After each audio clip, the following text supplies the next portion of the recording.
स्वस्ति श्री गणेशाय नमः। श्री सरस्वत्यै नमः। श्री गुरु चरण कमलेभ्यो नमः। गुरुर्ब्रह्मा गुरुर्विष्णु गुरुर्देवो महेश्वरः। गुरुः साक्षात् परब्रह्म तस्मै श्री गुरवे नमः।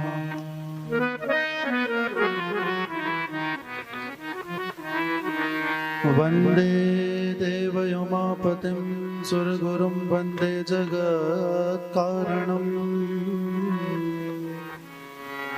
वन्दे पन्नगभूषणं मृगधरं वन्दे पशूनां पतिम्। वन्दे सूर्यशशाङ्कवह्निनयनं वन्दे मुकुन्दप्रियम्। वन्दे भक्तजनाश्रयं च वरदं वन्दे शिवं शङ्करम्।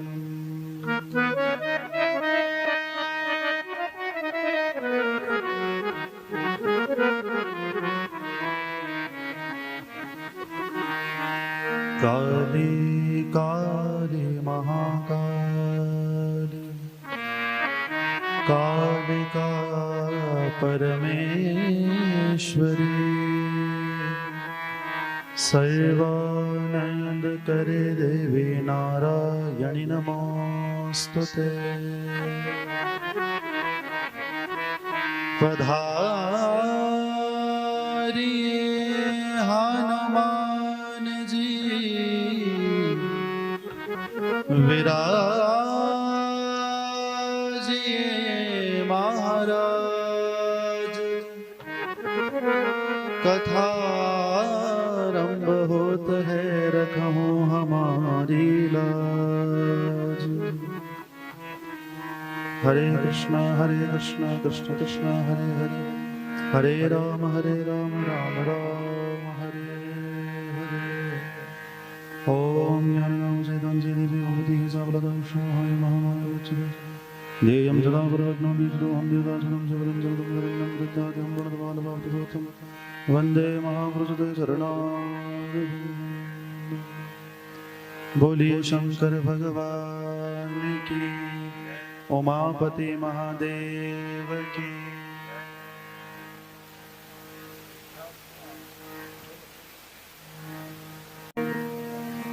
महादेव हरे भोलेनाथ हरे, महादेव हरे भोलेनाथ हरे।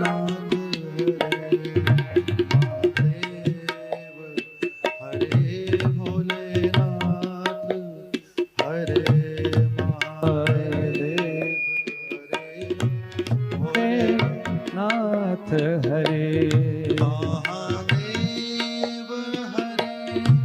भोलेनाथ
हरे महादेव हरे भोलेनाथ हरे महादेव हरे भोलेनाथ हरे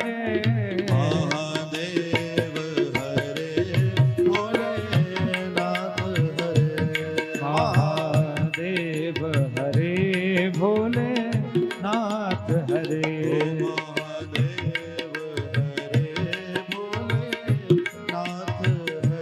महादेव हरे भोलेनाथ हरे महादेव हरे भोलेनाथ हरे महादेव हरे भोलेनाथ हरे महादेव हरे भोलेनाथ हरे महादेव हरे भोलेनाथ हरे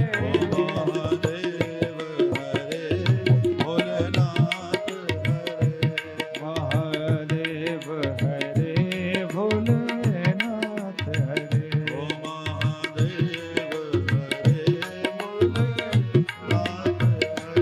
महादेव हरे भोलेनाथ हरे ओ भोलेनाथ हरे ओ भोलेनाथ हरे ओ शंभुनाथ हरे शंभुनाथ हरे ओ भोलेनाथ हरे ओ भोलेनाथ हरे बोलिए शंकर भगवान की। पतित पावन भूत भावन अवघड़दानी भगवान शंकर के पावन चरण कमलों में प्रणाम करते हुए भगवान श्री माहुनाग जी की पावन उपस्थिति को प्रणाम करते हुए स्थान देवता कुलक्षेत्र आदि देवों को प्रणाम करते हुए अनंत बलवंत श्री हनुमंत लाल जी महाराज के पावन चरण कमलों में प्रणाम करते हुए पूज्य स्वामी जी महाराज एवं सभी संत समाज के पावन चरण कमलों में प्रणाम करते हुए एवं आप सभी के भीतर विराजमान उस पारब्रह्म परमेश्वर को प्रणाम करते हुए ये व्यासपीठ आप सभी का इस कथा के विश्राम दिवस पर हार्दिक स्वागत करती है। प्रेम से कहो नमः शिवाय। जिस प्रकार डिले थोड़ी कम कर दो, हम सभी परिचित हैं पूज्य संत शिरोमणि स्वामी श्री अंगद गिरी जी महाराज के द्वारा पूज्य ब्रह्मलीन स्वामी श्री महेंद्र गिरी जी की पुण्य स्मृति में आयोजित एवं श्रीमन हसमुख भाई भाणा भाई ठुमर एवं संपूर्ण परिवार के यजमानत्व में आयोजित इस सुंदर शिव महापुराण कथा का जो विश्राम दिवस है, सर्वप्रथम भाई एक बार जोरदार तालियों के साथ इस संपूर्ण आयोजन का अभिनंदन हो। बहुत अधिक तो नहीं जानता, पर शायद मुझे लगता है कि आपके क्षेत्र में ऐसा कोई आयोजन पहली बार हुआ होगा जिसमें शतचंडी हुआ हो, महारुद्र यज्ञ हो, 11 यज्ञ प्रकट हुए हों, ब्राह्मण बैठे हो, साथ में शिव पुराण की कथा हो, संत समागम हुआ हो। ये बहुत दुर्लभ चीज है हमारे लिए और आपके लिए। कि तुलसीदास जी बड़ी अच्छी बात कहते हैं। वैसे भी तुलसीदास जी की जयंती है, आज के दिन तुलसीदास जी महाराज प्रकट हुए थे। तुलसीदास जी कहते हैं सुतदारा और लक्ष्मी पापी घर भी हो, सुतदारा अरु लक्ष्मी पापी घर भी हो, संत समागम हरि कथा तुलसी दुर्लभ दो। सौभाग्यशाली मानना अपने आप को कि भगवान ने आप लोगों को 1 नहीं 2 नहीं 5 नहीं 11 दिन की अपनी सेवा दी। और मुझे अच्छा लगता है, रोज मैं जब देखता हूँ कथा समाप्त होती है, जब तक पीछे ब्राह्मणों की पंगत चलती है तब तक लोग यज्ञशाला की परिक्रमा करते हैं। बहुत अच्छी बात है और आशा है कि मेरी बात मानकर आज बहुत से लोग दीपक लेकर आए होंगे। जरा हाथ उठाना, कौन कौन लेकर आया? ये बात, ये हुई ना बात। आनंद आएगा भैया महाआरती का दर्शन करने का। आज बिना किसी अन्य चर्चा के, क्योंकि मैं पूज्य महाराज श्री का महाभिषेक था, जिस कारण कथा किंचित विलंब से आरंभ हुई है, और मैं पहले ही स्पष्ट कर दूं 11:30 हुए हैं, 12:30 पौने 1 बजे तक मैं कथा को विश्राम दे दूंगा, बहुत अधिक समय नहीं लूंगा। अधिकांशतः प्रसंग मैं कल की कथा में समेट चुका हूं, ठीक है। तो एक बार दोनों हाथ उठाकर बोलिए शंकर भगवान की। आज श्रीमद् शिव महापुराण की अंतिम वायवीय संहिता आरंभ होती है। नमः शिवाय सोमाय सगणाय ससूनवे प्रधान पुरुषेशाय सर्गस्थित्यंत हेतवे। हम भगवान शिव का सगणाय प्रणाम करते हैं, गणों के साथ प्रणाम करते हैं। और एक चीज आपको स्पष्ट बताऊं, जो कथाएं आपको और हमको लगती है ना शिव के निमित्त, वो सारी इन पिछली संहिताओं में निकल चुकी है। शिव पुराण की जो अंतिम संहिता है उसमें केवल गुरु तत्व, योग तत्व आदि आदि का वर्णन है। सबसे पहले वायवीय संहिता कहती है कि द्वापर के अंत में भगवान विष्णु ने एक अवतार लिया, जिनकी कथा आपने कल भी सुनी। नाम हुआ वेदव्यास। वेदव्यास जी के द्वारा एक पुराण के 4 भाग हुए, क्षमा चाहूंगा, एक वेद के 4 भाग हुए, 18 पुराणों की रचना हुई। नाम है इनका कृष्णद्वैपायन। पर वेदों का व्यास किया, वेदों का विस्तार किया, नाम हुआ वेदव्यास। यहाँ पुराण का बड़ा सुंदर परिचय है। आपने भी सुना होगा ये पुराण, वो पुराण, अमुक पुराण। पुराण का मतलब क्या होता है? अब शिव पुराण भी तो पुराण है। पुराण का बड़ा सुंदर शास्त्र अर्थ देते हैं, पुराम नयति पुराण। जो भगवान के पुर लेकर जाए, भगवान के धाम लेकर जाए, वो क्या हुआ? पुराण। अथवा पुराम अपि नवम भवति पुराण। जो पुराना होकर भी नया है, वो क्या है? भैया तुम्हारी और मेरी बात बदल सकती है, अखबार की खबर बदल सकती है। पुराण जो बात 5000 साल पहले कहते थे, वही आज भी कहते हैं, वही आगे भी कहेंगे। ये पुराणों की सबसे बड़ी प्रमाणिकता। हाँ, वो नहीं बदलती। 18 पुराण कहे हैं शास्त्र ने। मद्वयम भद्वयम चैव ब्रत्रयम वततुष्टयम अनापलिंग कूस्कानि पुराणानि पृथक पृथक आदि आदि विस्तृत वर्णन है। यहाँ ब्रह्मा जी के ऋषियों के पूछने पर श्री ब्रह्मा जी भगवान के उस परम धाम का वर्णन करते हैं। यस्मिन् भासते विद्युन्न सूर्यो न च चंद्रमाः यस्य भासा विभाति तमित्येषा शाश्वती श्रुति। और भगवान की उपस्थिति कैसी है? हर देश में तू, हर वेश में तू, तेरे नाम अनेक तू एक ही है। तेरी रंग भूमि में है विश्व भरा, हर खेल में मेल में तू ही तो है। सागर से उठा बादल बन के, बादल से गिरा जल हो करके, फिर नदियां बनी गहरी झीलें, सौंदर्य तेरा तू एक ही है। यही कारण है ये जो बेअब सृष्टि दिखाई देती है ना, इसे भगवान का विराट स्वरूप माना जाता है। सहस्र शीर्षा पुरुषः सहस्राक्षः सहस्रपादः। उस पुरुष के हजारों शीश हैं, उस पुरुष के हजारों नेत्र हैं। और वही पुरुष जब लीला करने आता है तो वो कभी कृष्ण बन के आता है, कभी राम बन के आता है, कभी वेदव्यास बनकर आता है। उसी की चर्चा यहाँ पर हो रही है।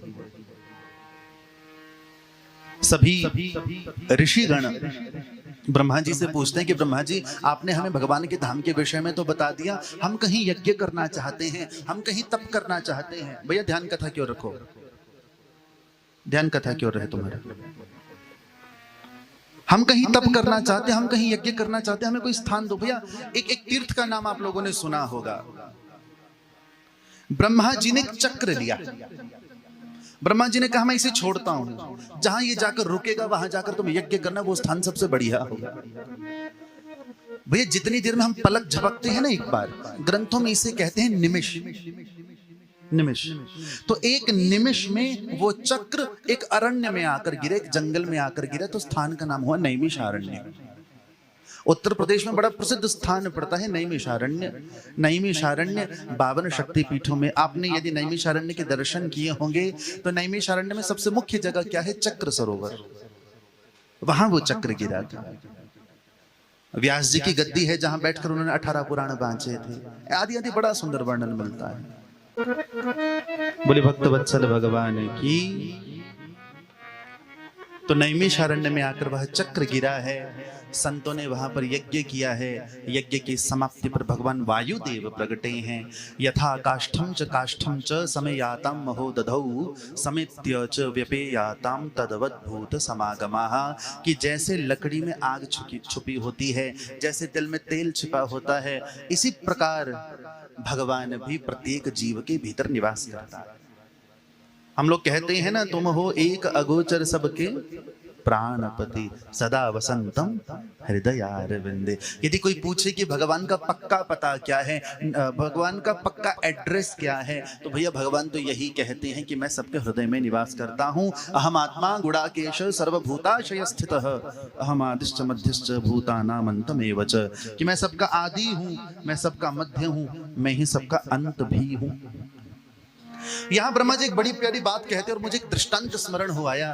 ब्रह्मा जी ऋषियों को बताते कि ऋषिगण वो जो ब्रह्म है ना, उसे देखने के लिए आंखों की आवश्यकता नहीं पड़ती, सुनने के लिए कान की आवश्यकता नहीं पड़ती, बोलने के लिए मुख की आवश्यकता नहीं पड़ती। रामचरितमानस की एक पंक्ति है, बिनु पद चल ही सुन ही बिनु काना, कर बिनु कर्म कर ही विधि नाना, आनन रहित सकल रस भोगी, बिनु बानी वक्ता बड़ जोगी। 2 क्षण के लिए मेरे साथ चलो भक्तमाल की।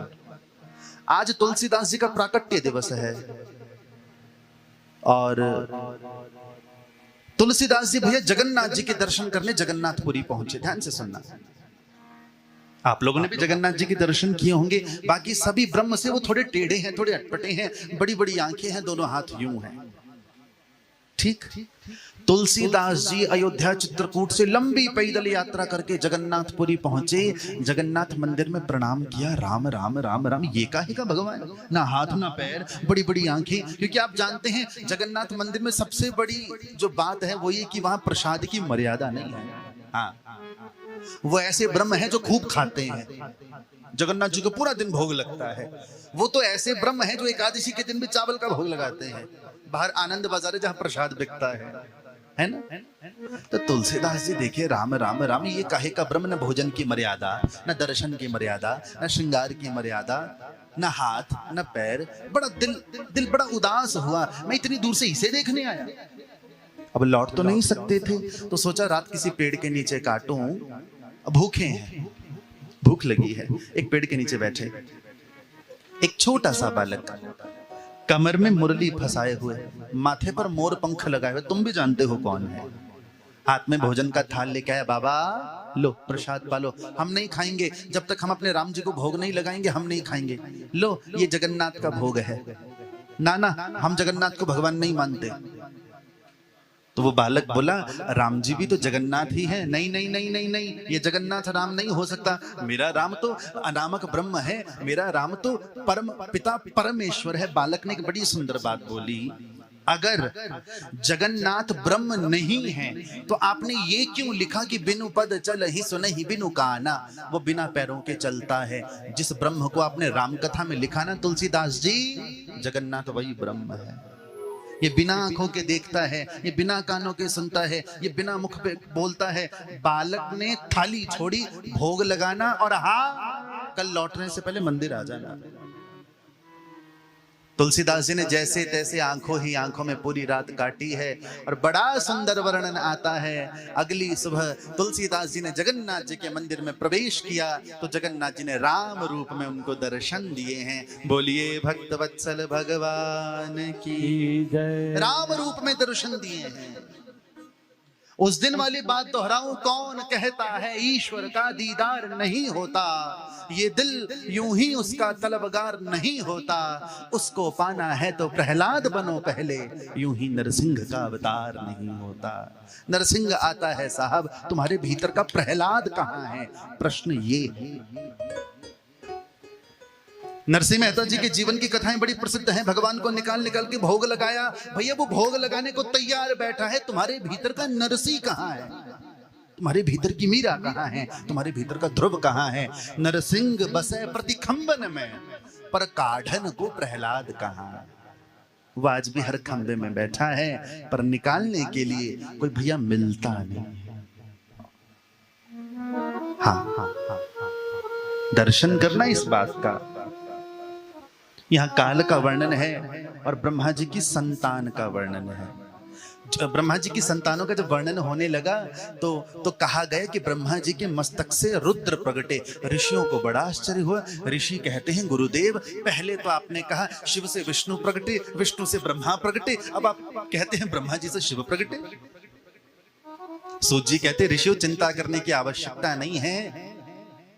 कभी लीला के लिए एक ध्याता बनता है, दूसरा ध्येय बनता है। कभी लीला के लिए एक भगत बनता है, एक भगवान बनता है। कभी लीला के लिए एक प्रकट करता है, एक प्रकट होता है। बस भगवान की लीला।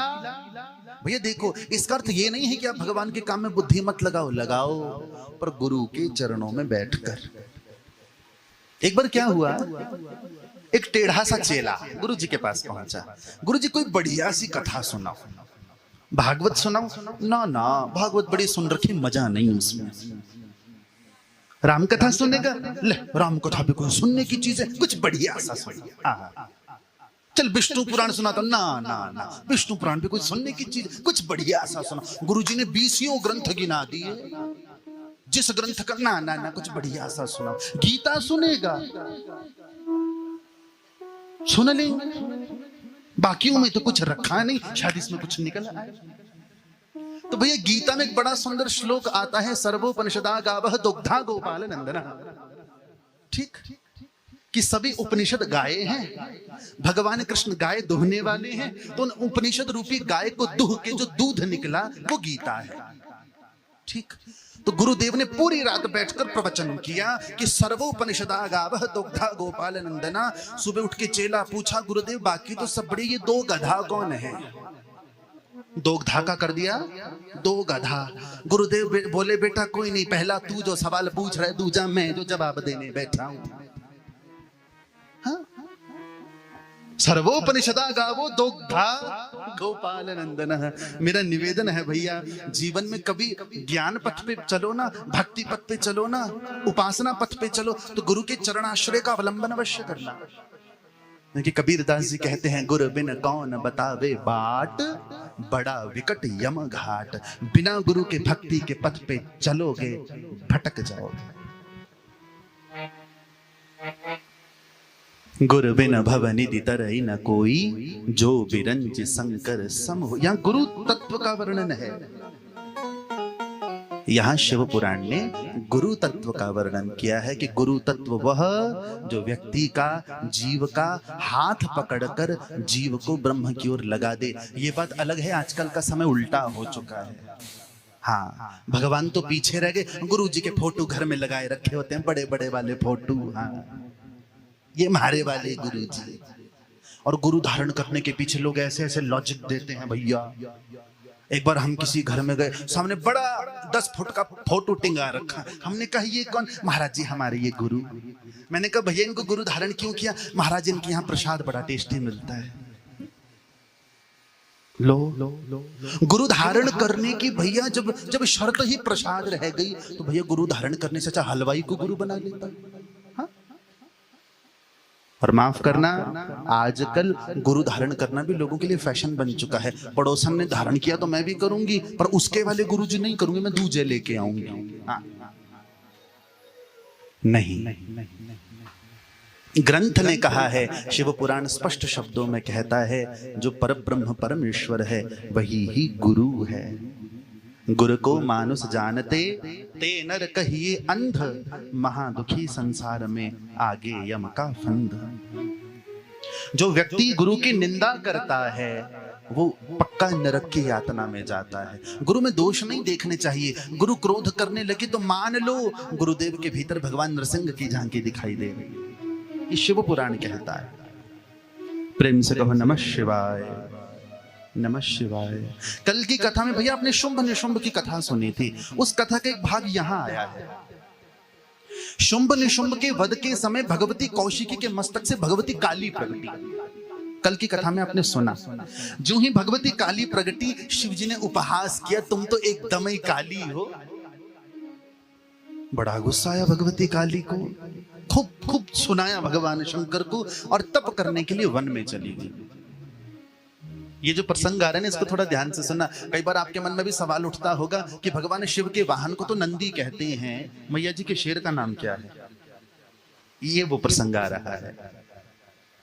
ठीक, तो भगवती काली तप करने के लिए वन में गई। वन में तप करने के लिए गई है तो एक बाघ भगवती के पास बैठा रहता। बाघ भगवती की रक्षा करता, क्योंकि भगवती ध्यानस्थ है, भगवती तपरत है, भगवती अपने भीतर के स्वरूप का दर्शन कर रही है, बाहर का कोई भान नहीं। कभी भगवान को याद करते करते भगवती जगदम्बा काली की आंखों से अश्रु बिंदु ढुलकते हैं। वर्णन मिलता है वो बाघ रोने लगता है, भगवती के आसपास ही रहता है। तप पूर्ण हुआ, भगवान शंकर प्रगटे। भगवान शंकर ने अमृत का छींटा दिया भगवती काली को। भगवती काली बिल्कुल उनका गोरा स्वरूप हो गया। नाम हुआ महागौरी। गोरी भी नहीं भैया, महागौरी। आप नवदुर्गाओं में दर्शन करते हैं, 8वीं है ये। भगवती कैलाश की ओर चलने लगी, पीछे पीछे बाघ चलने लगे। मां भगवती कहती है कहां चल रहा है? कहा मां इतने लंबे समय तक आपकी सेवा की है, अब आपसे दूर रहने का मन नहीं करता। या तो आप मेरे निवास पर चलो, नहीं तो मुझे अपने निवास पर लेकर चलो। श्री चंचल जी गाया करते थे ना, दिल वाली पाल कीच तैनू मैं बिठाना है, चल मेरे नाल तैनू घर लेके जाना। आगे आगे भगवती जगदम्बा चली हैं, पीछे पीछे वो बाघ चला है। कैलाश पर्वत पर पहुंचे, भगवान शंकर ने बड़ा सुंदर गणों से स्वागत करवाया है भगवती जगदम्बा का। अब भगवती जगदम्बा ने तो पीछे आगे आगे प्रवेश के पीछे पीछे वो गणों ने रोक दिया, रुको भैया कहां जा रहे हो? कहा हम तो इनके चरणों का ही आश्रय लेंगे, जहां जहां ये वहां वहां हम। भगवान शंकर को पता चला तो भगवती जगदम्बा काली भगवान शंकर से बोली, प्रभु इसने मेरी बड़ी सेवा की है, कुछ ऐसी कृपा नहीं हो सकती ये सदा सर्वदा के लिए यही रह जाए? भगवान शंकर ने, भैया ग्रंथों में कहीं कहीं ऐसा भी वर्णन मिलता है, कैलाश में भगवती काली का अलग स्थान भी है। ठीक, उसके दरवाजे पर बिठा दिया इस बाघ को, भगवती के सारे चिन्ह इसे दे दिए, नाम रखा सोमनंदी। भगवती के बाघ का नाम सोमनंदी। यही कारण है आप जगदम्बा के किसी भी मंदिर में प्रवेश करो, शिव को ताकते नंदी मिलेंगे, जगदम्बा को ताकते सोम नंदी मिलेंगे। तेरा दर हो मेरा सर हो, ये सिलसिला उम्र भर हो। प्रेम से कहो नमः शिवाय, नमः शिवाय। ना भैया आज तो बुलवा के ही जाऊंगा, क्योंकि कल से हमको नहीं मिलोगे तुम लोग। हाँ, प्रेम से कहो नमः शिवाय, नमः शिवाय। हाँ, ये पीछे कुर्सियों वाले भी नमः शिवाय। हाँ, मैंने कहा था ना उस दिन, हमें ऊंचे पे क्यों बिठाया जाता है? कथा सुनाने के लिए ना, नजर रखने के लिए। बोले भक्तवत्सल भगवान की। भैया यही तो कथा का रस। हम शाम को भी बात कर रहे थे, इस कथा की सूचना मुझे लगभग 1.5-2 महीने पहले मिली है, और लगभग उस समय कथा की तिथि निश्चित हो चुकी थी, और कथा पहले 17 से 27 होनी थी। किन्हीं अपरिहार्य कारणों से कथा की तिथि बदलनी पड़ी, और आज देखो उसी कथा का विश्राम दिवस है, जिसकी 2 महीनों से प्रतीक्षा। क्योंकि जो इस गांव के हैं वो सब जानते हैं, यहाँ तैयारियां बहुत पहले से लग चुकी है। ये बिल्कुल पहाड़ी इलाका था, पहाड़ को काटकर भैया इतनी सुंदर यज्ञशाला बनी है। बीच में इंद्र देवता ने भी बहुत कृपा की, कुछ ज्यादा ही कृपा की। हाँ, पर दिल से कहता हूं इस बात को। आज अंतिम दिन है, कथा का प्रसंग मेरे पास बहुत ज्यादा नहीं है, तो मैं दिल से इस बात को कहना चाहूंगा, धन्यवाद का पात्र है इस कथा में आया हर वो व्यक्ति जिसने तन से, मन से, धन से प्रत्यक्ष या अप्रत्यक्ष सेवा की। ठीक है भैया, पंडाल में बैठकर जय जयकार करवाना बहुत सरल है। बहुत से लोग ऐसे भी हैं, मैं जानता हूं यहां पर, जो मंच पर आने को तैयार ही नहीं। महाराज जी हमें नहीं लेना, स्मृति चिन्ह किसी और को दे दो। ये सेवा का भैया असली भाव है। सेवा ऐसी ही तो है। ये बात अलग है, आजकल के समय में उल्टा होता है, सेवा करने वाले दिखाई देते हैं, सेवा दिखाई नहीं देती। हाँ, आप किसी को भी बोलो भैया सेवा करेंगे, हाँ बोल, क्या करना है? उनके हाथ में चाय का गिलास पकड़ाओ, बस इतनी सी सेवा करेंगे। एक बार गुरुजी के 3 चेला, बेटा सेवा को अपना धर्म बनाओ, जीवन बनाओ। जी गुरुजी। रोज शाम को जब लौट कर आओ ना, तो सेवा जरूर करके आना। जी गुरुजी। तीनों शाम को लौटकर आश्रम आए। गुरुजी ने पहले से पूछा सेवा की? जी गुरुजी मैंने सेवा की। क्या किया तूने? गुरुजी मैंने एक बूढ़ी अम्मा को रास्ता पार कराया। वाह वाह वाह बेटा, बहुत अच्छे बहुत अच्छे। दूजे से पूछा तैने क्या किया? कहा गुरुजी मैंने भी उसी बूढ़ी अम्मा को रास्ता पार कराया। गुरुजी को लगा अम्मा के पास सामान ज्यादा होगा, क्योंकि गुरुजी ने चेलाओं को कहा था कि सेवा में कितना भी कष्ट आए पीछे नहीं हटना। तीजे से पूछा तैने क्या किया? गुरुजी मैंने भी उसी बूढ़ी अम्मा को रास्ता पार कराया। गुरुजी कहते अम्मा एक, रास्ता पार कराने वाले 3, वो क्यों? चेला बोले गुरुजी अम्मा तो रास्ता पार ही नहीं करना चाहती थी। गुरुजी बोले तुमने जबरदस्ती पार करवाया? जी गुरुजी। क्यों? हमने सेवा नहीं करनी थी। गुरुजी बोले अम्मा कुछ नहीं बोली। अरे गुरुजी अम्मा ने तो लठिया से हमारा सिर फोड़ दिया। हमें आपकी बात याद आई, सेवा में कितने भी कष्ट आए पीछे नहीं हटना। हमने भी अम्मा पकड़ी और पार करके दम लिया। अब आप बताओ ये सेवा है? श्री गुरु ग्रंथ साहिब जी की पंक्ति है, सा सेवा कितनी सफल है जित सतगुर का मन मन्ने। सेवा आपकी वो जो आपको भगवान की ओर लेकर जाए, सेवा आपकी वो जो आपको परमेश्वर की ओर लेकर जाए। यहाँ भगवान शिव के 2 शरीरों का वर्णन आया है। हाँ, शिव के 2 शरीर शिव पुराण कहता है।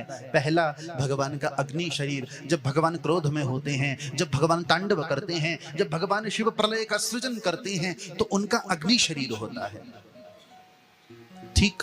और जब भगवान शिव आप को हमें दर्शन देते हैं, जब भगवान शिव रास में जाते हैं, जब भगवान शिव मदारी बन के राम जी के पास जाते हैं, उस समय भगवान शंकर का सौम्य स्वरूप होता है, सौम्य शरीर होता है, उसे सोम शरीर कहते हैं।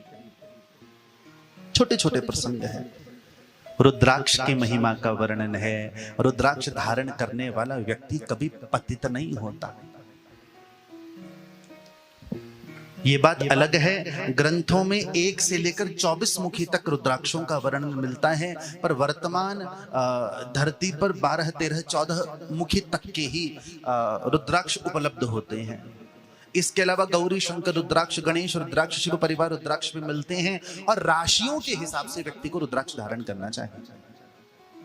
रुद्राक्ष जितना बड़ा होगा उतना अधिक फल देगा, जितना बड़ा होगा। पर ज्यादा बड़े रुद्राक्ष गृहस्थियों के लिए नहीं है, सन्यासियों के लिए। ठीक। तो संभव हो तो एक काम किया करो, यदि घर में बैठकर कोई पूजा पाठ माला करते हो ना, तो रुद्राक्ष की माला से किया करो। ये बात अलग है, हर देवता के लिए अलग माला बताई गई है। जगदम्बा का पाठ करो तो मूंगा की माला से करो, कमल गट्टे की माला से करो। कृष्ण का, विष्णु का पाठ करो तो चंदन या तुलसी की माला से करो।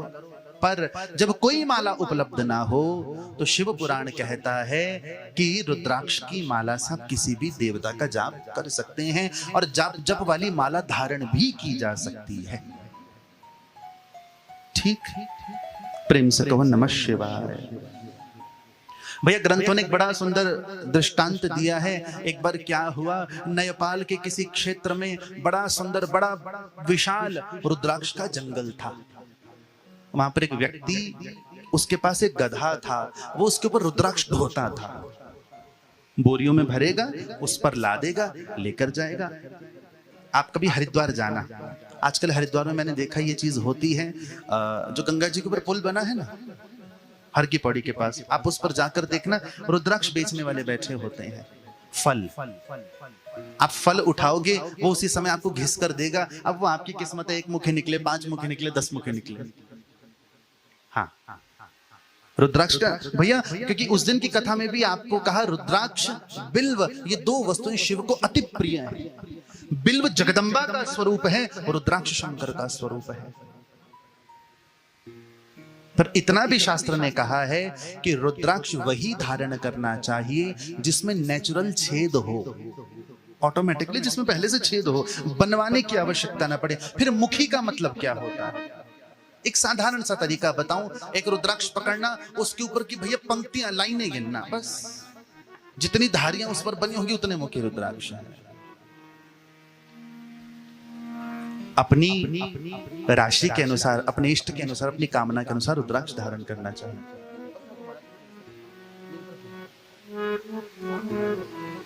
तो भैया वो व्यक्ति गधे के ऊपर भार ढोता था रुद्राक्ष का। ग्रंथ कहते हैं एक बार बेचारा वो जीव बूढ़ा हो गया, रुद्राक्ष का भार ज्यादा था, रुद्राक्ष के बोझ के तले दब के मर गया। पर रुद्राक्ष के नीचे दबकर मरा तो शिवलोक की प्राप्ति करवाई है भगवान शंकर ने। रुद्राक्ष की सोचो कितनी महत्ता। वो चार पैर वाला पशु, वो चार पैर वाला जीव जो शायद रुद्राक्ष का महत्व भी नहीं समझता होगा, पर जब भगवान कृपा करने पर आए, भगवान ने उन पर कृपा करी है।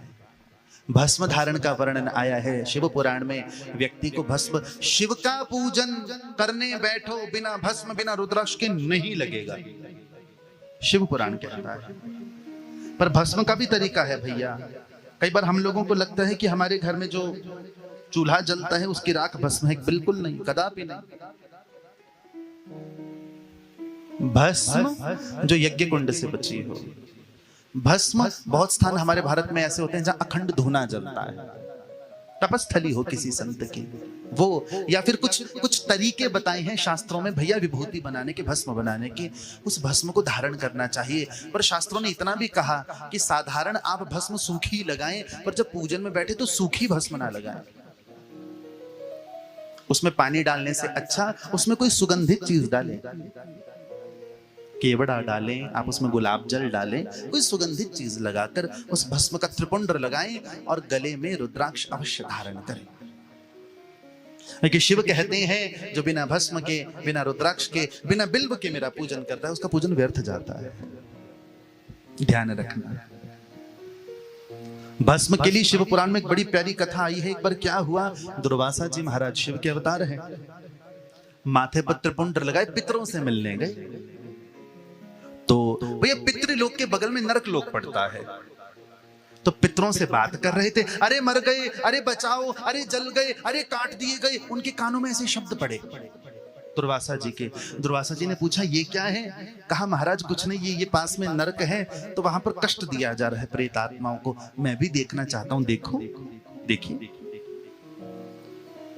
शास्त्र कहता है कि वहां कोई कुआं था जिसके भीतर उन जीवात्माओं को कष्ट दिया जा रहा था। दुर्वासा जी महाराज ने यूं हाथ रखा मुंडेर पे, नीचे देखा तो भैया अचानक जितने भी लोग अंदर थे जिनको कष्ट दिया जा रहा था वो आनंद से नाचने लगे, उनके चेहरे पर मुस्कुराहट आ गई, वो भैया गाने लग गए, वो आनंदित हो गई। भैया यमदूतों में तो हाहाकार मच गया, नरकों में भी लोगों को आनंद आने लगा, तो आने से डरेगा कौन?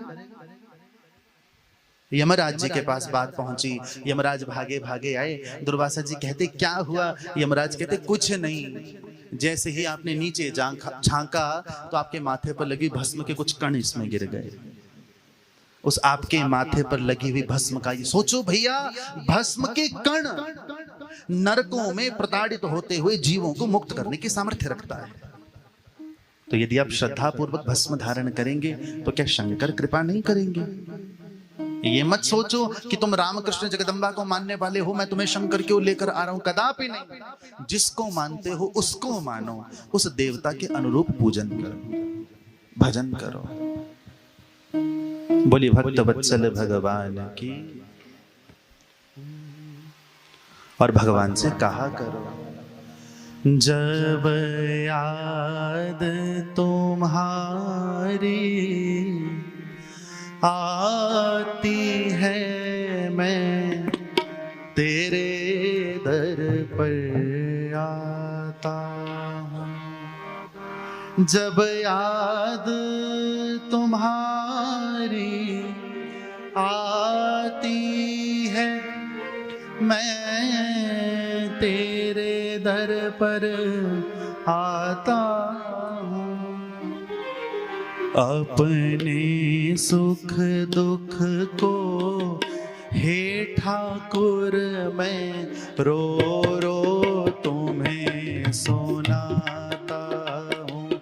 अपने सुख दुख को हे ठाकुर मैं रो रो तुम्हें के सुनाता हूँ। हो जब याद तुम्हारी आती है मैं तेरे दर पर आता हूँ। जब याद तुम्हारी आती है मैं तेरे दर पे जय हो। आता हूँ।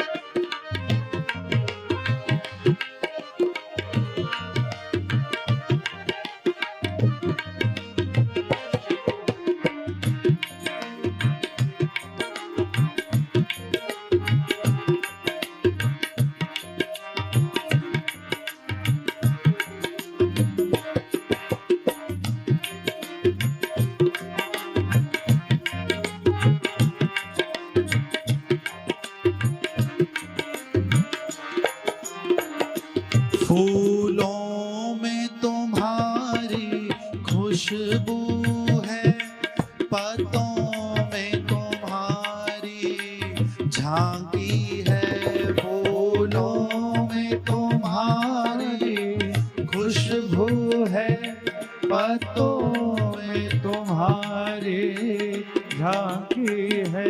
फूलों में तुम्हारी खुशबू है, पत्तों में तुम्हारी झांकी है। फूलों में तुम्हारी खुशबू है, पत्तों में तुम्हारी झांकी है। पर फूल नहीं है पास मेरे, दो नयन चढ़ाने आता हूँ। पर फूल नहीं है पास मेरे, दो नयन चढ़ाने आता हूँ। हो जब याद तुम्हारी आती है मैं तेरे दर पर आता हूँ। जब याद तुम्हारी आती है मैं तेरे दर पे आता जय हो। हूँ।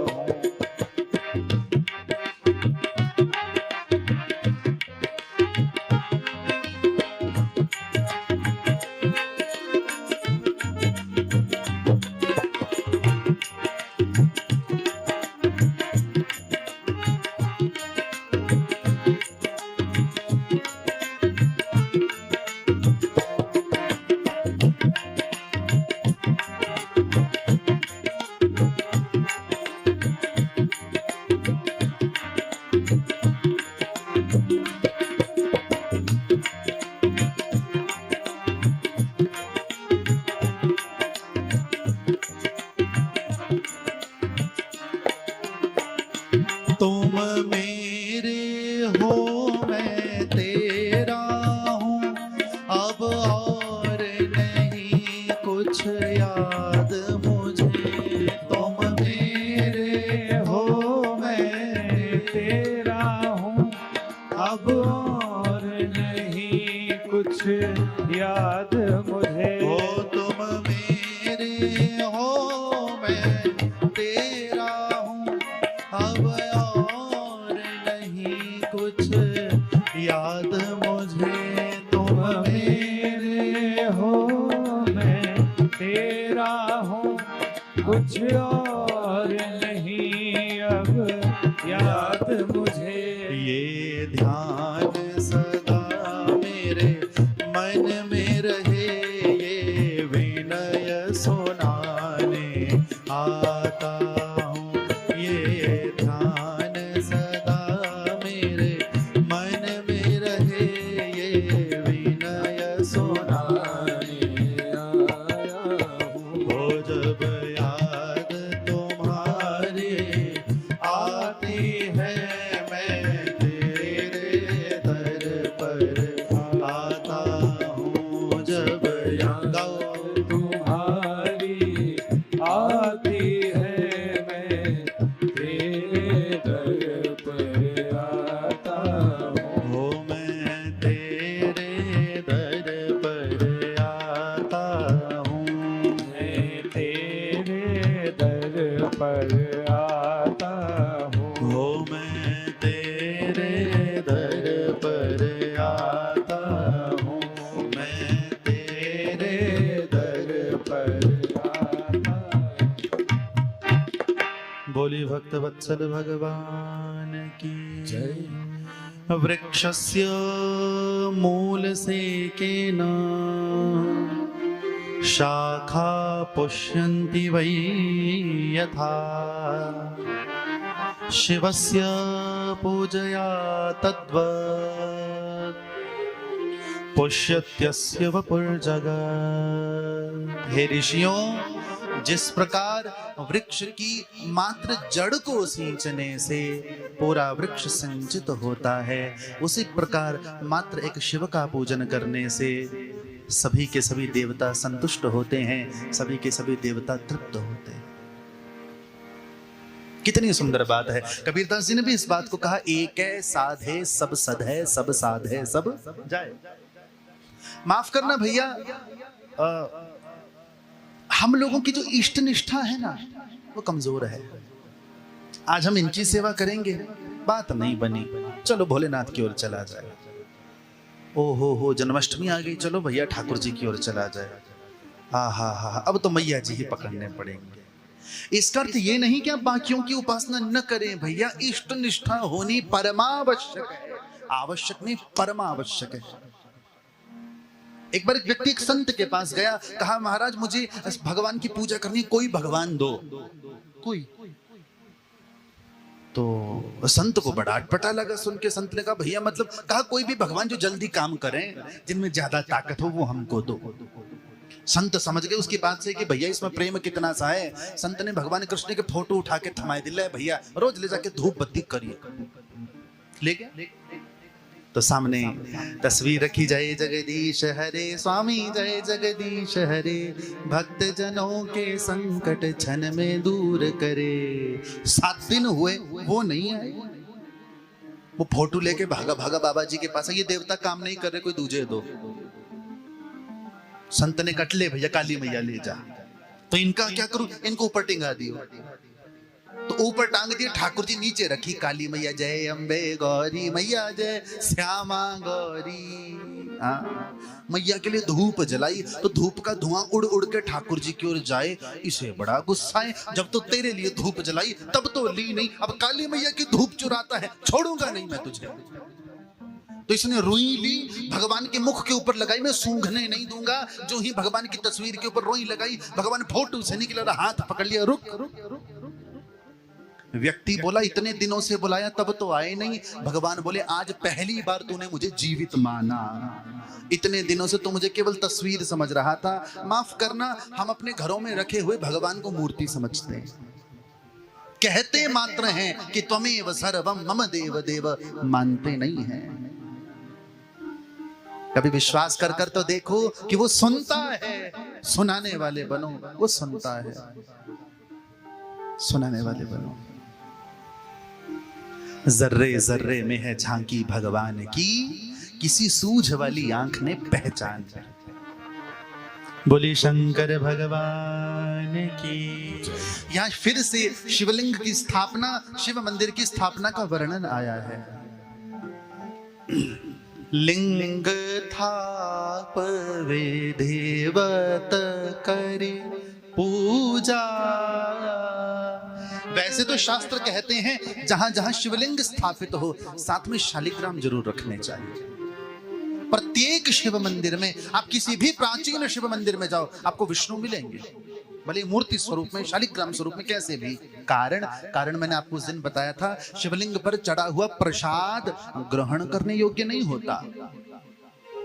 अग्राह्यम शिव नैवेद्यम पत्रम पुष्पम फलम जलम शालिग्राम शिला संगात सर्वै याति पवित्रताम। जो शिवलिंग ज्योतिर्लिंग है उसका पा सकते हो, जो स्वयंभू है उसका पा सकते हो, जो नर्मदेश्वर है उसका पा सकते हो, जो शालिग्राम है उसका पा सकते हो, जो रत्न से, सोने से, चांदी से बना है उसका पा सकते हो। बाकी किसी शिवलिंग का प्रसाद ग्रहण करने योग्य नहीं है। वो किसका अधिकार है? वो चंड का अधिकार है। फिर इतना भी कहा है ग्रंथ ने कि शिवलिंग से जो बाहर प्रसाद पड़ा है वो स्वीकृत है, और जो शिवलिंग को स्पर्श हो गया, फिर समस्या ये उठती है कि भोलेनाथ के मंदिरों में शिवरात्रि वाले दिन तो भैया टनों के हिसाब से प्रसाद चढ़ता है। तो ग्रंथ ने बड़ा सुंदर इसका उपाय दिया है, शालिग्राम शिला संगात सर्वे याति पवित्रताम। शिव को चढ़ा सारा भोग, शालिग्राम को भोग लगाओ, वो सबके स्वीकार करने योग्य हो जाता है।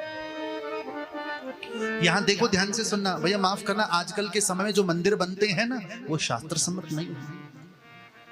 जिसका मन किया, ना भूमि देखी, ना दिशा देखी, ना भूमि की अवस्था देखी, ना मुहूर्त देखा, ना विधा देखी, बस चार दीवारें खड़ी की, हरिद्वार से, चंडीगढ़ से, दिल्ली से शिवलिंग को लिया, स्थापित कर दिया, हो गया ना। बिल्कुल गलत भैया। गलत स्थान पर स्थापित हुआ देवता कष्ट ही देगा। ध्यान से सुनना, यहाँ शिव मंदिर के निर्माण का बड़ा सुंदर वर्णन है। कैसे? नंबर 1, भूमि का चयन हो। नंबर 2, शिव मंदिर में 4 दरवाजे हो चारों दिशाओं में। नंबर 3, शिव मंदिर के पास सरोवर जरूर हो, कुआं हो, बावड़ी हो, कुछ भी हो, प्राचीन मंदिरों में मिलते हैं। नंबर 4, शिव मंदिर में शिव की 2 मूर्तियां स्थापित करनी चाहिए। एक मूर्ति जिसे आप लेप लगाकर पक्का करो, दूसरी मूर्ति साथ में रखनी चाहिए, ताकि कभी कोई उत्सव हो तो वो मूर्ति डोली में बैठकर बाहर निकले। ये जो हमारे पहाड़ों में देवताओं के रथ चलते हैं ना, इसे उत्सव मूर्ति कहते हैं, शास्त्रों में चल मूर्ति कहते हैं, इसे उत्सव विग्रह कहते हैं, रथ नहीं कहते शास्त्रों में, इसे उत्सव मूर्ति कहा जाता है। यानी वो देवता एक स्वरूप में भीतर बैठा रहेगा, दूसरे स्वरूप में बाहर निकलेगा। हम ये नहीं कहेंगे कि ये फलाने फलाने देवता का रथ है, नहीं, ये फलाना देवता है, उसी देवता का स्वरूप है। तो जब शिव मंदिर की स्थापना हो, भले शिवलिंग स्थापित हो, शिव मूर्ति स्थापित हो, पर साथ में एक छोटी, खासकर अष्टधातु की बनी हुई उत्सव मूर्ति स्थापित हो। मतलब उसके नीचे लेप ना लगाया जाए, उसे पक्का ना किया जाए। जब भी कोई उत्सव हो, मान लो एकादशी हो, शिवरात्रि हो, कुछ भी हो, किसी भी देवता का, तो वो मूर्ति डोली में बैठकर बाहर आए, कभी नगर की परिक्रमा करे, कभी मंदिर की परिक्रमा करे। फिर जहां शिव की स्थापना हो, कोशिश करनी चाहिए शिव के साथ शिव का पूरा परिवार बैठे। हाँ, शालिग्राम जी तो बैठे ही बैठे। इतना भी कहा गया, शिव मंदिर के आगे दालान जरूर होना चाहिए, छोटा मोटा आंगन, जिसमें 10, 20, 50 लोग बैठकर संकीर्तन तो कर सके। आजकल भैया पूरी नापी जमीन नापी जाती, 5-5 फुट के मंदिर बना दिए जाते हैं, गलत है भैया। यदि मंदिर बनाना इतना ही सरल होता, कभी दक्षिण भारत में जाकर देखना। कारण क्या है, किसी मंदिर को बनने में 200 वर्ष लगे। महाराष्ट्र में अजंता एलोरा की गुफाओं के पास एक मंदिर पड़ता है, कैलाश मंदिर। मैंने आपको उस दिन भी इसके विषय में बताया था। बाकी मंदिर धरती से ऊपर बनते हैं, वो धरती के नीचे बना है। एक बहुत बड़ी चट्टान को काट के वो मंदिर बना है। सबसे पहले शिखर बना, फिर गुंबद बना, फिर छत बनी, फिर दीवारें बनी, नीचे को गया है वो मंदिर। मंदिर बनना विधा है, शास्त्र का विधान है। जहां जहां अप्रमाण के देवता स्थापित होगा, मैं कहता हूं व्यासपीठ से, वो क्षेत्र कष्ट पाएगा, क्योंकि जिस देवता का क्षेत्र होगा, देवता उसी को संकट देगा। क्योंकि भगवान कृष्ण श्रीमद् भगवत गीता में इस बात को कहते हैं, यह शास्त्र विधिम उत्सृज्य वर्तते कामकारतः न स सिद्धिमवाप्नोति न सुखम न परम गतिम। जो शास्त्र की विधि को छोड़कर मनमाना आचरण करता है भैया, न उसे सुख मिलता है, न उसे परम गति मिलती है। उसे सुख नहीं मिलता, उसे परम गति नहीं मिलती। तो मेरा निवेदन है, और मैंने शायद उस दिन भी कथा में इस बात को कहा था, नए मंदिर स्थापित करने से अच्छा पुरानों की देखभाल की जाए। हाँ, हर गांव में नया मंदिर खड़ा हो। भैया 4 गांव के लोग 4 मंदिर बनाए, इससे अच्छा 4 वाले मिलकर एक बनाए, और वो 4 वाले मिलकर एक बनाई, उससे अच्छा चारों गांव में कोई पुराना मंदिर हो, उसका जीर्णोद्धार करें। नए मंदिरों में भव्यता मिलेगी, पुराने मंदिरों में दिव्यता मिलेगी। तीर्थों का सम्मान करना सीखना होगा। बड़ी सुंदर विधि है यहां पर कि जब शिवलिंग स्थापित हो तो भैया कई प्रकार के शिवलिंगों का वर्णन आता है। मंदिर में 10 अंगुल से ऊपर का ही शिवलिंग स्थापित होना चाहिए। ऊपर का कितना आकार हो उसका कोई बंदिश नहीं है ग्रंथों में, कितना भी बड़ा हो सकता है, पर वो प्राण प्रतिष्ठा के साथ बैठे। आपने देखा होगा जब कभी प्राण प्रतिष्ठा होती है तो उससे पहले मूर्तियों को वास करवाए जाते हैं। जलाधिवास, अन्नादिवास, फलादिवास, वस्त्रादिवास, धनादिवास। पहले प्रतिमा को जल में रखा जाएगा, फिर अन्न में रखा जाएगा, फिर फल में रखा जाएगा, यानी उस देवता में प्राण डाले जा रहे। भैया एक मूर्ति की प्रतिष्ठा कम से कम 5-7 दिन तो चले।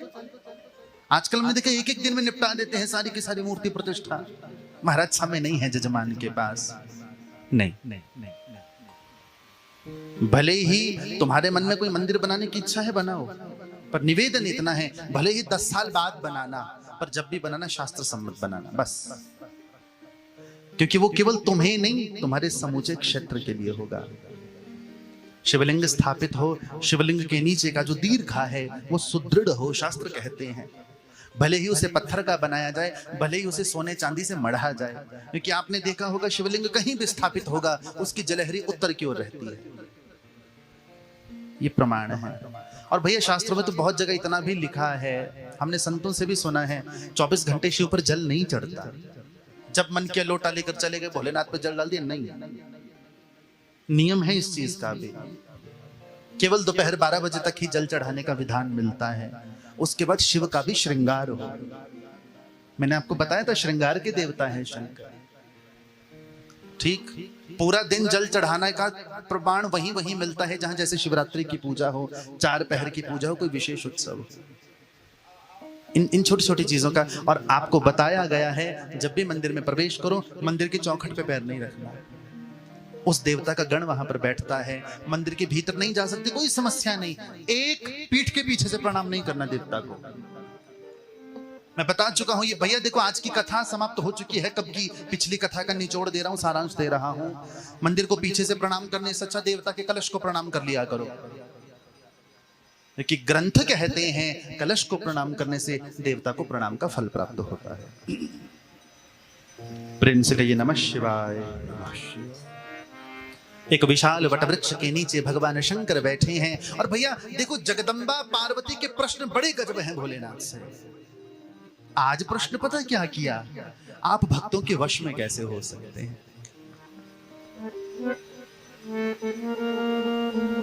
धन्य धन्य गिरिराज कुमारी, तुम समान नहीं को उपकारी। देवी तुम धन्य हो। तो भगवान शिव फिर वही बात कहते हैं, भक्ताधीन सदा हम वही तत्प्रभावा गृहेष्वपि। भक्ति के प्रभाव से, श्रद्धा के प्रभाव से मैं भक्तों के वश में हो जाता हूं, भक्तों के वश में हो जाता हूं। यदि भगवान को वश में करना चाहते हो ना, तो भैया वो केवल भक्तों के वश में आता है, जोगियों के, जतियों के, तपस्वियों के, हठियों के नहीं आता। भक्तों के लिए तो आप भी जानते हैं क्या क्या लीलाएं नहीं करता। किसी के घर जाकर जूठी खिचड़ी खाता है, कहीं जाकर जूठे बेर पाता है, कहीं कच्चे केले के छिलके खाता है। तो भगवान शिव यहां कहते हैं, मदुक्तेनैव मार्गेण मय्य अवस्थित चेतसः वृत्तिन्तनं निरोधोय योग इत्यभिधीयते। देवी मैं अपने भक्तों के अधीन रहता हूं। फिर पार्वती जी पूछती है, प्रभु वो तो ठीक है, पर वेद आपके लिए कुछ कहते हैं, पुराण आपके लिए कुछ कहते हैं, आपको भोग में क्या चाहिए? और यहां जो बात भगवान शिव कह गए हैं, पत्रम पुष्पम फलम तोयम यो में भक्त्या प्रयच्छति तस्या हम न प्रणश्यामि। सच में न प्रणश्यति, जो भाव से मुझे फल फूल जल कुछ भी चढ़ाता है भाव से, मैं उसका कभी नाश नहीं होने देता। तो मूल वस्तु क्या है भगवत पूजन में? भाव, भक्ति। और यहाँ एक अटपटी सी बात आई है, ये बात अलग है, ये बात जब मैं कथा पे बोलता हूँ लोग चिढ़ जाते हैं। भैया मैं नहीं कह रहा, भोलेनाथ कह रहे हैं कि देवी मध्य गंधस्य नैवेद्यस्य च भक्षणम सामान्यम सर्ववर्णानां ब्राह्मणानां च विशेषतः। मेरे प्रसाद को छोड़ना, शराब पीना और उसे सूंघना सभी वर्णों के लिए वर्जित है। शिव कह रहे हैं मध्य गंधस्य नैवेद्यस्य च वर्जनम। ठीक। अब बहुतों के मन में इस समय संकल्प विकल्प चल चुका है, क्यों आए कथा में? हाँ, हम कौन सी छुड़वा रहे भैया, हाथ उठा के तुम खूब ही पियो। हाँ, हमको कहा लेना देना। पर याद रखना, जाम पर जाम पीने से क्या फायदा, रात को पी सुबह तक उतर जाएगी। मेरे ठाकुर से ऐसी तो नजरें मिला, उम्र सारी नशे में गुजर जाएगी। वे नशा करना है तो उसके नाम का करो ना। तो शिव यहाँ कहते हैं सामान्यम सर्ववर्णानां ब्राह्मणानां, और ब्राह्मणों को तो क्लियर कट मना की गई है। हाँ, ब्राह्मणानां च विशेषतः, पीना तो छोड़ो गंध लेना भी वर्जित है। शिव पुराण वायवीय संहिता उत्तरखंड 11वां अध्याय 8वां श्लोक कहता है। हाँ, क्योंकि भैया पीने वाले भी गजब करते हैं। कल तक हमारे भैया जो गाने बैठे थे ना, उनको किसी काम से जाना पड़ा, वो कहीं कीर्तन करने गए तो कोई खूब बढ़िया पी के आया, 1100 निकाले जेब पर चढ़ा दिए, बहुत बढ़िया गाया आपने, सुबह उतरी तो मांगने आ गया। हाँ, हम जिस घर में ठहरे वो हमें एक दृष्टांत सुना रहे थे। कहीं कोई कार्यक्रम हो रहा था तो किसी बड़े नेताजी ने बहुत साल पहले घोषणा कर दी हमारी ओर से 4100 1994-95 की बात रही होगी, जब लोग मांगने गए बोले जी पिए पिए में बोला गया। तो शास्त्र कहता है मध्य गंधस्य नैवेद्यस्य च वर्जनम। भैया देखो, मैं इस विषय पे ज्यादा नहीं बोलूंगा, शास्त्र की बात मैंने आप लोगों के समक्ष रख दी। आगे आप लोग स्वयं बुद्धिजीवी हैं, आप लोग स्वयं जीजीविषी हैं, समझ सकते हैं व्यासपीठ क्या कहना चाहती है। समाज में सुगंध फैलाना चाहते हो ना, अपने भीतर दुर्गंध मत भरो बस। बोले भक्त वत्सल भगवान की जय। और यहाँ शिव अपने षडाक्षर मंत्र की महिमा देते हैं। मैं कथा को विराम की ओर लेकर चल रहा हूं। कल भी मुझसे किसी माता जी ने प्रश्न किया, जब माथा टेकने लोग आ रहे थे, कि महाराज जी बहुत जगह कहा जाता है कि माताएं ओम नमः शिवाय न जपें। भैया देखो, मैंने आपको उस दिन भी कहा ओम नमः शिवाय भगवान ने कहा है कि नमः शिवाय हर व्यक्ति जप सकता है। नमः शिवाय, ओम लगाने की आवश्यकता क्या है, बस इतना बता दो। क्योंकि मैंने आपको बताया नमः शिवाय का छोटा रूप ओम है, ओम का बड़ा रूप नमः शिवाय है, दोनों एक बात है। मत पढ़ो संशय में। शिव पुराण कहता है कि जो कर्मकांडी ब्राह्मण है, अनुष्ठान आदि में बैठे हैं, वो ओम नमः शिवाय बोले, बाकी सब नमः शिवाय बोले। फिर उन माता जी ने पूछा कि कई स्तोत्र पाठ ऐसे होते हैं जिसमें ओम नमः शिवाय आया है। भैया वहां तो आपको जाप करना पड़ेगा, क्योंकि वो स्तोत्र का क्रम है। ज्यादा वहम में मत पड़ा करो, प्रेम से कहो नमः शिवाय, नमः शिवाय, नमः शिवाय। यहाँ भगवान शिव भक्तों के लक्षण बताते हैं। मम गुण गावत पुलक शरीरा, गद गद गिरा नयन बह नीरा, काम आदि मद दंभ न जाके, तात निरंतर बस में ताके। इन्हीं प्रश्नों के साथ सूत जी महाराज ऋषियों से पूछते हैं, पूछो क्या जानना चाहते हो। कहा गुरुदेव अब कुछ जानने की इच्छा नहीं रही, आपकी कृपा से सब पाया। सभी ऋषियों ने सूत जी महाराज को प्रणाम किया है, सूत जी महाराज का पूजन किया है। सूत जी महाराज सबको आशीर्वाद देते देते अन्यत्र गमन करते हैं। शिव महापुराण की कथा विश्राम की ओर चलती है। बोलिए शंकर भगवान की जय। मेरा निवेदन है सभी अपना सिर ढक ले, सभी अपना सिर ढक ले जहां तक मेरी आवाज जा रही है। अंत में कथा को विश्राम हम दे रहे हैं। मैं यहां से भगवान शिव का मंत्र बिल्कुल तोड़ तोड़ कर कहूंगा, आपने साथ साथ में कहना है, इसी कामना से कि हे नाथ, इस 11 दिन के अनुष्ठान में हमसे कोई गलती हुई हो उसे कृपा करके पूरा करना। बोलिए शंकर भगवान की जय। सिर ढक ले, हाथ जोड़ ले, आंखें बंद कर ले। ओम नमः शिवाय।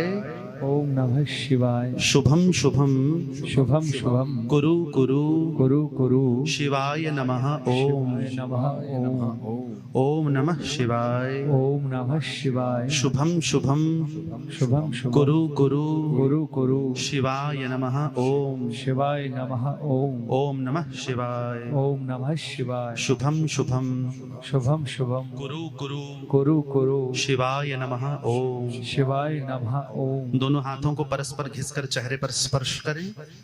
बोलिए शंकर भगवान की जय। प्रथम दिन की गंगोत्री से आरंभ हुई यह कथा आज गंगा सागर में विलीन होने को तैयार है।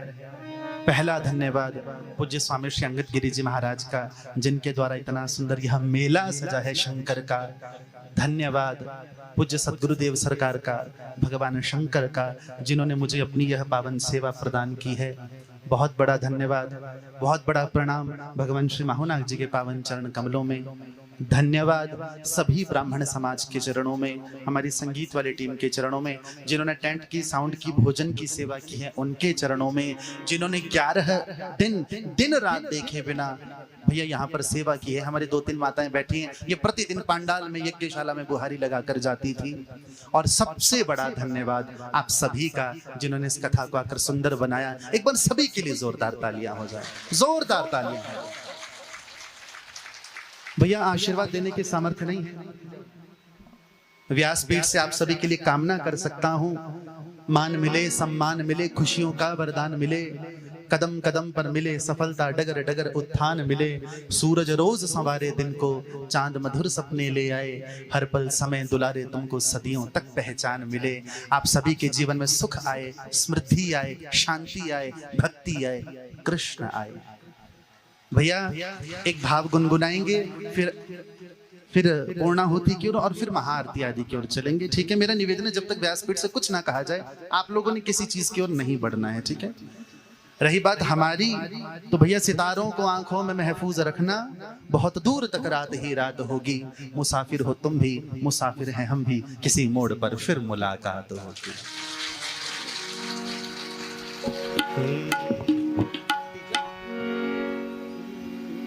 तो आओ अंत में भाव गुनगुनाई। नाचने की इच्छा हो तो नाचना, नहीं इच्छा हो तो नाचना। जय बात, समझ गए। बोलिए शंकर भगवान की जय।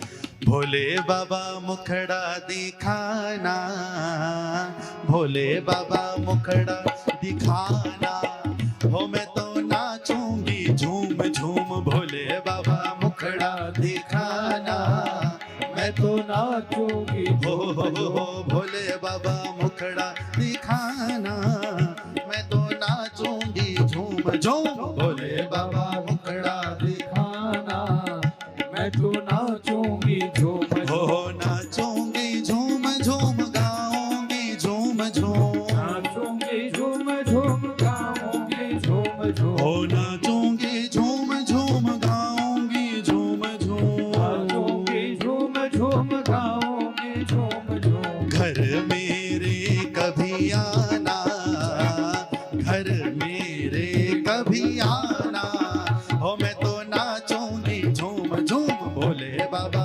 मुखड़ा दिखाना, मैं तो जय हो।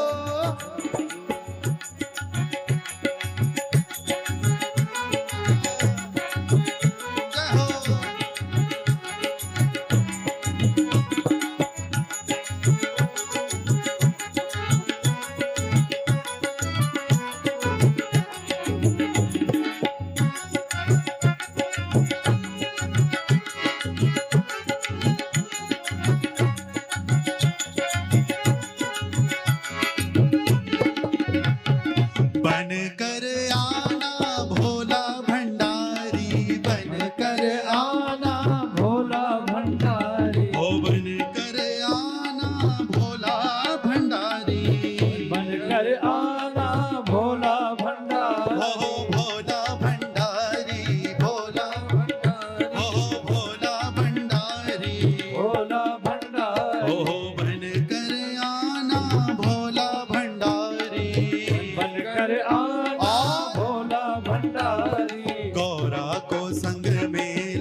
बन कर आना श्री नारायण, बन कर आना श्री नारायण, हो श्री नारायण,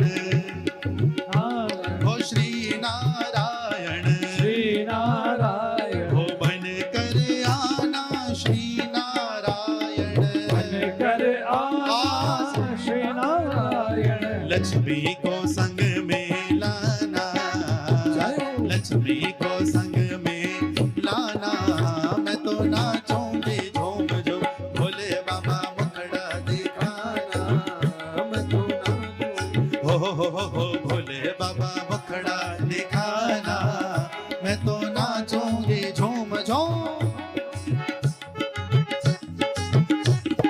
जय हो।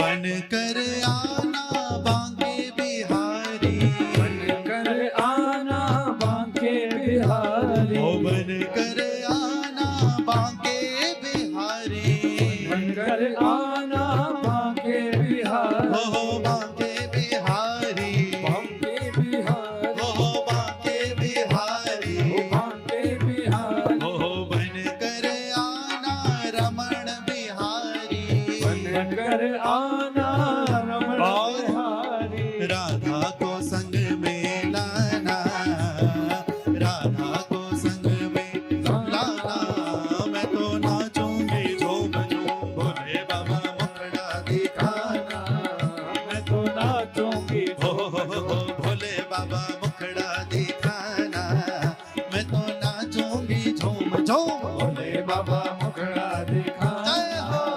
मैं तो नाचूंगी झूम झूम। आ।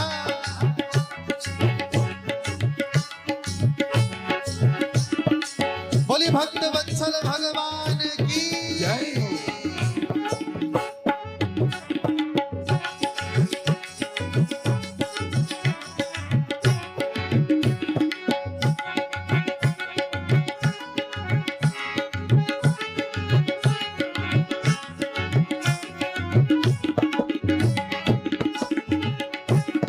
बन कर आना राम रमैया, बन बन कर कर आना राम रमैया, हो बन कर आना राम रमैया, बन कर आना राम रमैया, हो राम रमैया, हो राम रमैया, राम रमैया, हो बन कर आना राम रमैया, बन कर आना राम रमैया। सीता को संग में लाना, जय हो। सीता को संग में लाना, हो मैं तो नाचूंगी झूम झूम, भोले बाबा मुखड़ा दिखाना, मैं तो नाचूंगी जय हो।